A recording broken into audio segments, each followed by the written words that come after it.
ஹாய்ங்க, இது என்னன்னு பார்க்குறீங்களா? கருப்பு உளுந்துங்க. கருப்பு உளுந்து நான் வந்து இட்லி பொடிக்கும் பருப்பு பொடிக்கும் உளுந்தங்களிக்கும் காய வச்சுருக்கிறேங்க.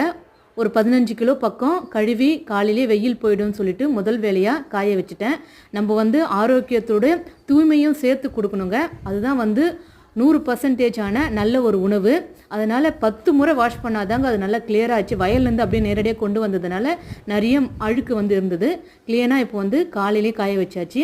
இது வந்து 2 வேலைங்க. இது காய வைக்கணும், அப்படியே அரைச்சிருக்கலாம். ஆனால் அது ஒரு நல்ல ஒரு ஹைஜீனிக்காக இருக்காது. குழந்தைங்களுக்கு எல்லாருமே சாப்பிடுவாங்க. அதனால் இயற்கை சூழ்நிலையில் நான் தரையும் கழுவிட்டேன், தார்பால் போட்டு உளுந்தையும் கழுவிட்டேன். இது 2 நாள் ஆகுங்க இது ஃபுல்லாக காஞ்சி வரத்துக்கு. அதுக்கப்புறம் வறுத்துட்டு உளுந்தங்களி மிக்ஸும் பருப்பு பொடியும் நம்ம வந்து ரெடி பண்ணி வறுத்து அரைச்சிட்டு கொடுக்கலாம். வேணுன்றவங்க வாட்ஸ்அப்பில் இருக்கிற நம்பருக்கு ஆர்டர் போடுங்க.